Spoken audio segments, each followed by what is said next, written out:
There seems to be quite consensus that the way to solve the refugee crisis is to solve peace in Syria. That's maybe the key question. But now we have time for a debate. I first give a possibility for the audience. Keep your comments or questions very short, and then we get responses from a panelist. There should be a microphone somewhere circling, so who would like to start?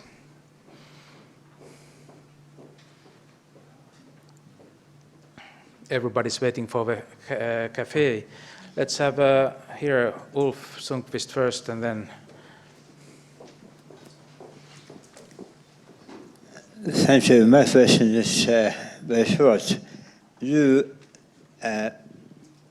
drew a very good picture of the situation in Turkey and in the surrounding, but you didn't say a word about Russia in this and the Turkish-Russia dialogue. Can you say something about that? We take a couple of questions first, and then you can answer. Yes, please. There in the back. Sorry.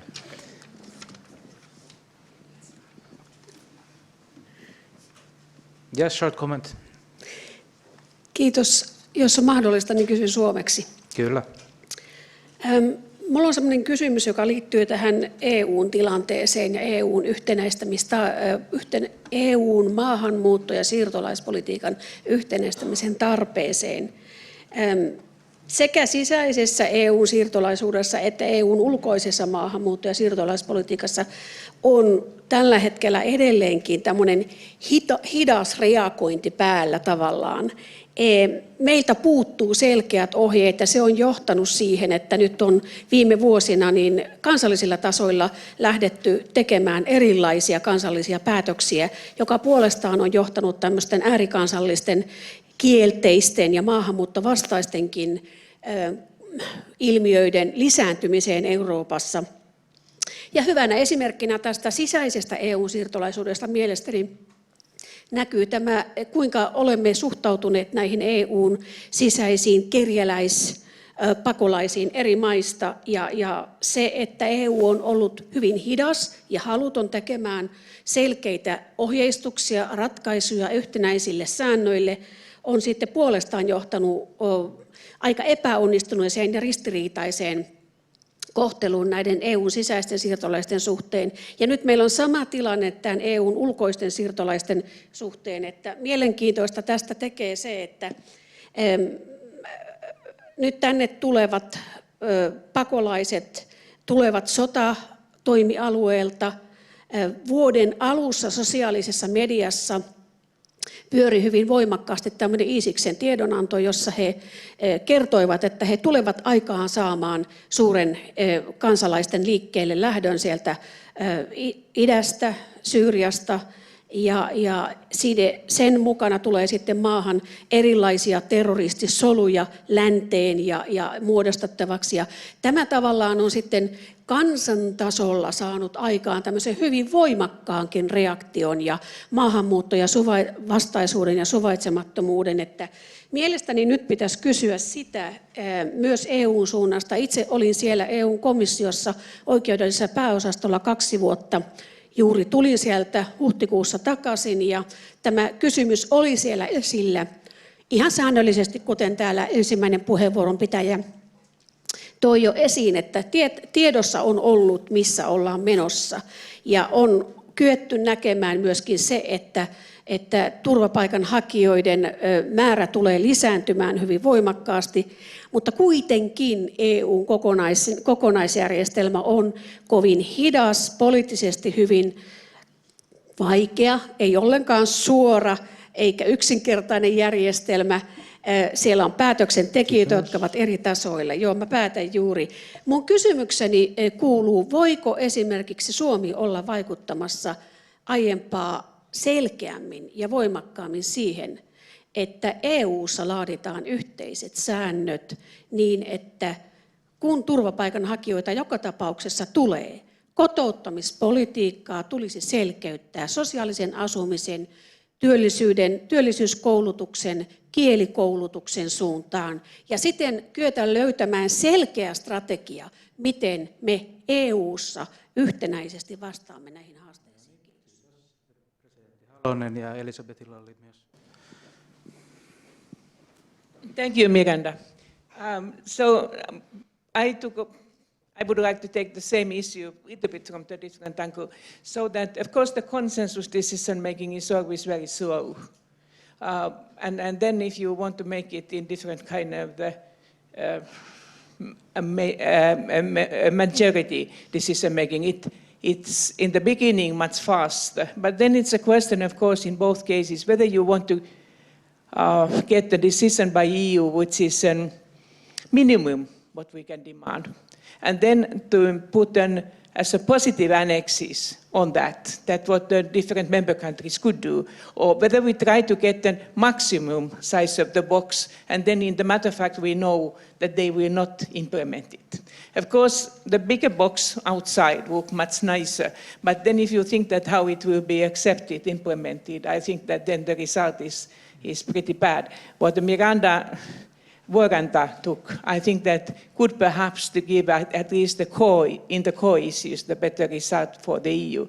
And then my second little bit the naughty question is that are we a little bit late now analyzing the protest against the Brussels-centered EU politics, what has been now seen as a different kind of the populist movements, and then I think that those are some of our member countries, including perhaps Finland too.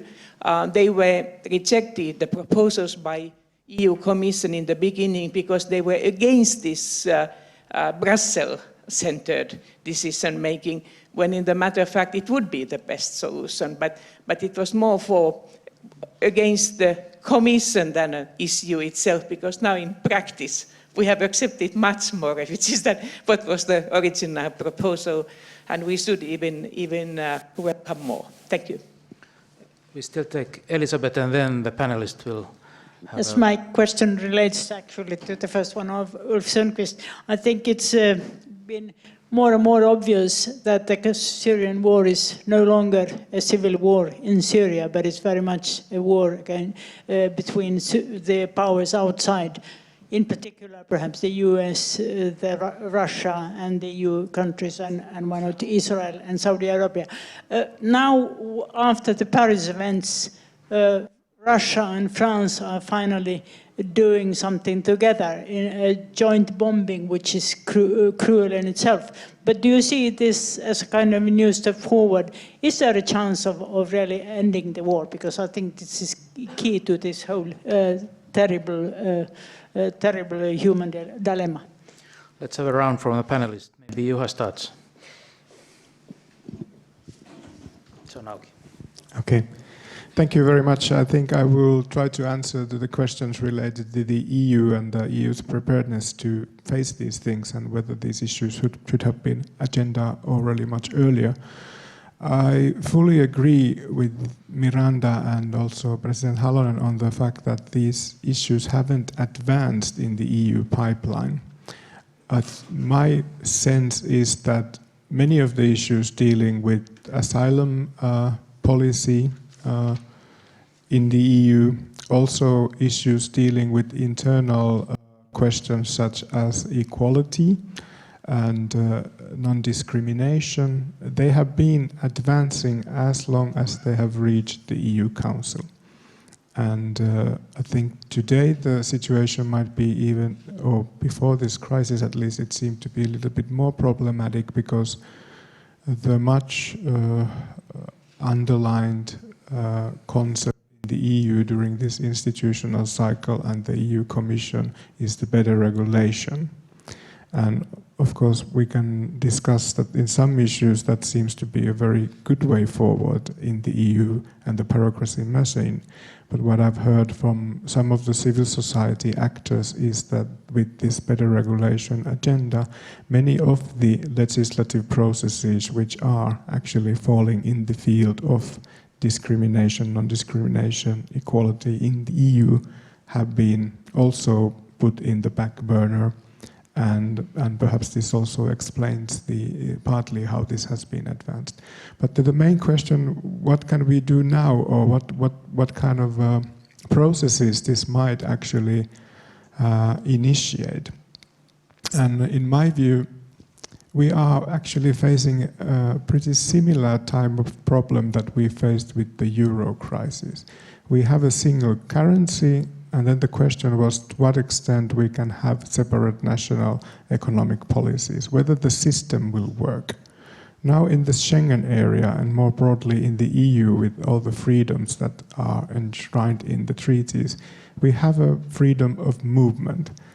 But we haven't fully developed the system which could kind of guarantee that this system, the freedom of movement in EU, within EU and to EU, with all its dimensions, would be on sound basis. And I would much like to see a similar ethos that we saw with the euro, that the euro is the heartbeat of EU, and now we really have to look into and repair those faults that the euro had to make this system work with this crisis that we now have in hand with the refugee crisis. But so far we have heard several very powerful statements, but we haven't yet, in my view, got into that same kind of a crisis mood of thinking how the freedom of movement could be guaranteed in the EU. And it also has a kind of a very important element in terms of the legitimacy of the EU, because I'm not quite sure how many European citizens or the euro area citizens actually, what are their views in terms of the single currency, whether it's a good, whether they see it very important thing for them, it's a good thing, or whether it's something that they are a bit hesitant still because they have memories of their national currencies, or they haven't agreed the plan in the first place. But however, when we talk about freedom of movement, I think there is much broader consensus among the European citizens that even given the flaws and the difficulties it might have it is something which is seen as one of the key achievements of European integration. And of course now it's to see whether that perception, whether that feeling will stay with the European citizens. Maybe, Garrett, you can proceed with a Russian question. In Finland, we always discuss Russia, whatever is the topic of a seminar. Yeah, but I won't mention the Winter War, so... the whole relationship between Turkey and Russia is very complex, and you have a lot of economic cooperation, for example.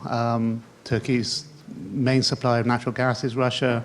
Around about 1/3 of its oil comes from Russia. Russia's building Turkey's first ever nuclear power plant.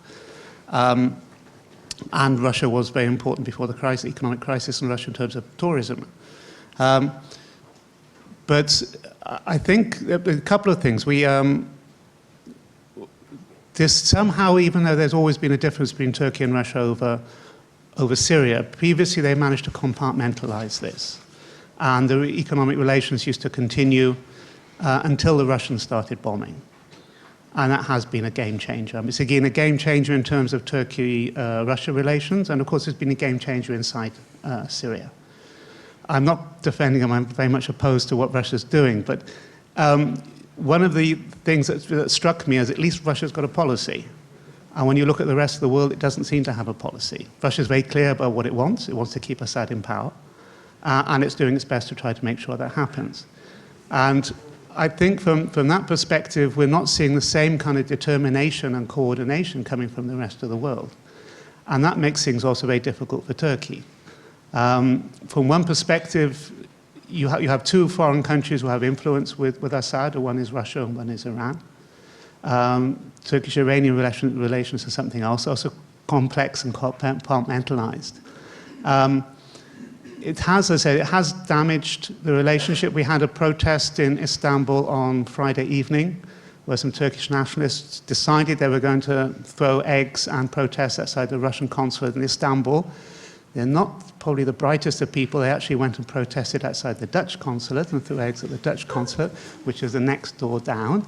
But that has kind of gone into now Turkish society also, these tensions against Russia. But until there's some other form of plan there, it's very difficult for Turkey to do anything. And it is very much dependent on Russian natural gas. And we've seen before with Putin that when he wants to use this power, he can use this power. After the Russians started bombing and there were protests by Turkey, Turkey doesn't have a huge amount of overland or foreign trade with Central Asia. But what does exist goes by land, by truck, and it goes through Russian territory. So Russia then began to impose restrictions on Turkish trucks. We have seen Putin's been prepared to play hardball, as the Americans say, with Turkey when it protests against its policy inside Syria.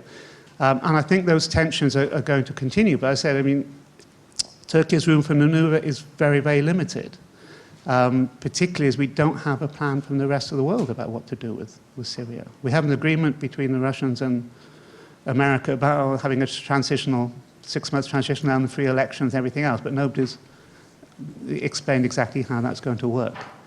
So I think this has damaged that relationship.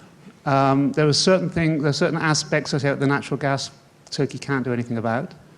It's not like oil where you can go and buy it from somewhere else. You're locked into that relationship. And there are probably going to be some more tensions in the future. But in the absence of the rest of the world getting together and putting a policy forward and being determined to push through with it, which Putin is prepared to has got Russian troops on the ground in Syria, it's very difficult for Russia to do anything. And I think it also comes generally about some of the more questions not related to me, but about this EU policy on refugees. What we're seeing very much is the West, particularly the EU and also the US, being reactive, waiting for problems to overwhelm them and then trying to react, without trying to foresee them and put a strategy in place. You know, 'cause the refugees, for example, are just a symptom of the main problem. You can deal with the symptoms as much as you want, but ultimately you have to solve the essential problem. And Russia has demonstrated its preparedness to put troops on the ground. And I say, until the West is prepared to do likewise and is really prepared to push and not have this tokenism of bombing a few ISIS positions, I think Russia is still going to control that Turkish relationship. Sana, you have something to add? No. Although I think there was a question also about France. France-Russia relationship, the new relationship, is that going to be a kind of change? I think, as I was saying earlier, I think the US-led coalition has already been bombing ISIS for more than a year. They haven't managed to weaken that organization. Have they really bombed the ISIS? That's the problem. Turkey certainly didn't. Turkey actually bombed the Kurds. Yeah, Turkey was bombing the Kurds, yes. And it was Russia that was not targeting ISIS actually when they joined. They claimed that they were bombing ISIS targets, but actually they went after the moderate rebels.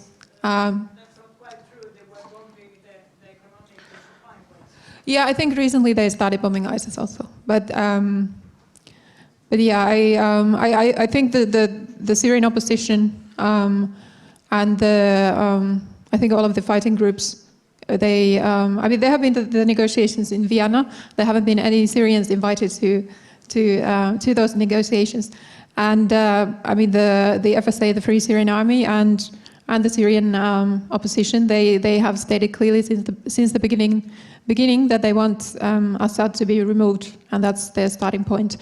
So I don't believe that that's going to solve anything. It has created, actually, the Russian bombings have created a large number, a very large number of internally displaced people.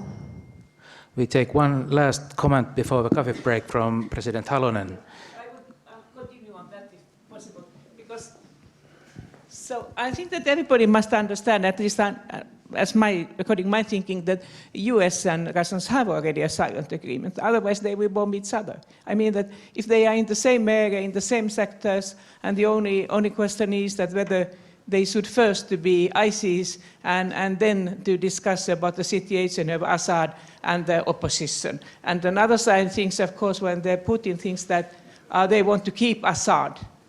And then, of course, they don't make so much difference between which kind of the opposition there is, ISIS or the moderates. But I think that sooner or later they have to see also that ISIS is the biggest evil also by the Russians, so they will come to that conclusion. But the Russians and French have always found each other. I mean, that's a long history. But I think that for the outsiders, it's quite much more interesting to see that everybody knows that Russia has been now there and is there. But we are behaving like it would be, like we say, the hippopotamus in the living room, that nobody wants to see it. That, yes, they might clean the room before the others are coming. So, I mean, this is a cynical saying, but I do think so that silently they have accepted that they will clean the place. What's, of course, very tragic with the civilians, which might be remaining still there. But am I just too cynical? Thank you. I think we all deserve a 15-minute coffee break after this very, very fruitful first session. We come back to the European level policies in the beginning of a second session, and then we move on to the societal crisis and so on. But 15 minutes coffee break.